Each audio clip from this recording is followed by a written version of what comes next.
Hey everyone, today we're going to get into something that's literally at the heart of all modern technology, doing math in different number bases. You know, if you've ever been doing a regular old math problem and wondered, wait, why do we carry the 1? Well, this is going to answer that question in a whole new way. It's a fundamental math skill, and I promise, by the end of this, it's going to seem way easier than you think. So, here's our game plan. First, we're going to nail down how to add in different bases. Then, we'll see how that same exact logic works for subtraction. After that, it's your turn to shine with some practice problems, and don't worry, we'll go over all the answers together. Sound good? Let's jump in. All right, first up, addition. And here's the good news. You already know how to do this. Seriously, the process is exactly the same as the base 10 math you've always done. The only thing that changes is what number you carry over to the next column. Instead of a 10, you're just going to carry whatever base you're working in. Let's start with a nice, easy one in base 4. We're adding 213 and 120. And here's a little rule to keep in mind. In any given base, the only digits you can use are numbers that are less than the base itself. So since we're in base 4, we're only playing with the digits 0, 1, 2, and 3. We solve this just like you'd expect, moving from right to left. Over on the right, 3 plus 0 is 3. No problem. In the middle, 1 plus 2 is 3. Still good.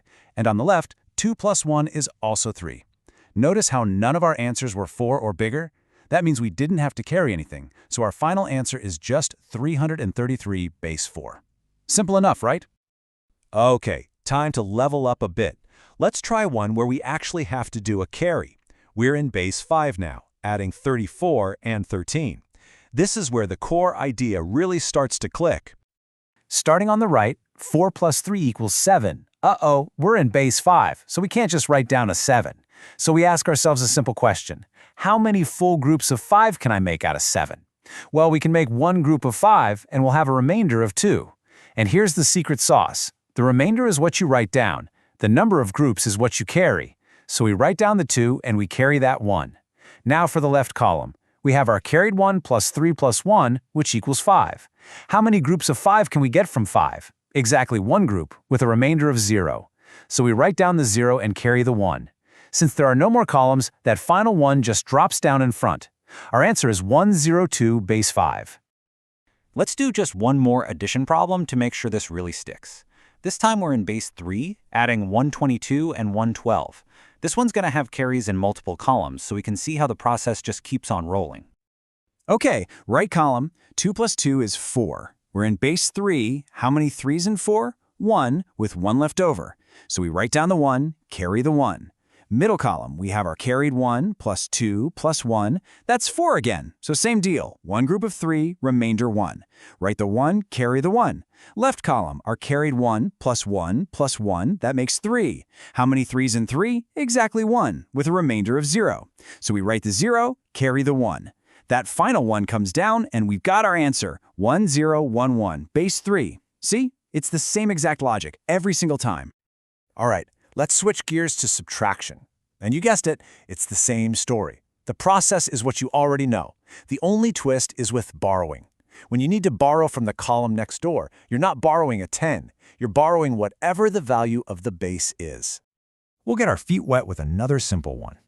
This is a base 5 problem that won't need any borrowing, just so we can get into the flow of subtraction. We're doing 434 minus 121. This is about as straightforward as it gets. On the right, 4 minus 1 is 3. In the middle, 3 minus 2 is 1. And on the left, 4 minus 1 is 3. No borrowing, no fuss. The answer is 313 in base 5. Easy peasy. Okay, now for a problem where we do need to borrow. We're in base 4, subtracting 23 from 51. And right away, in that first column, you can see the issue. We can't take 3 away from 1. Let's walk through this. In the right column, we can't do 1 minus 3. So we need to borrow from our neighbor to the left, the 5. We take 1 from the 5, so it becomes a 4. Now, what do we bring over? Not a 10. We bring over the base, which is 4. We add that 4 to the 1 we already have, which gives us 5. Now we can subtract. 5 minus 3 is 2. Moving to the left column, we have 4 minus 2, which is 2. And there's our final answer, 22 base 4. All right, let's tackle the boss level of borrowing. trying to borrow across a 0. This is a classic tricky case. We are in base 6, subtracting 135 from 402.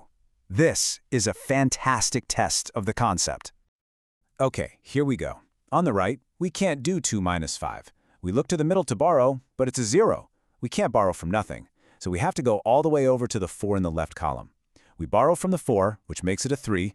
That borrowed value becomes the base 6 in the middle column. Whew, now our right column has something to borrow from. We borrow from that new 6, making it a 5. We add the base value of 6 to our original 2, making it 8. Okay, deep breath. Now we can finally subtract. Right column, 8 minus 5 is 3. Middle column, 5 minus 3 is 2. Left column, 3 minus 1 is 2. And our final answer is 223 base 6.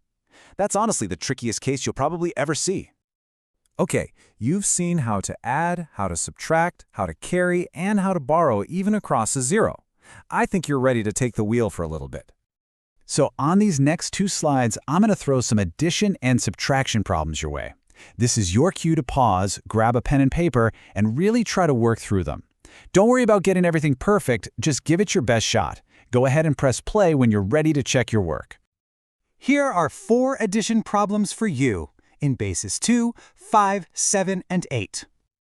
And here are your 4 subtraction problems. Go ahead and hit pause now. We'll be right here when you get back.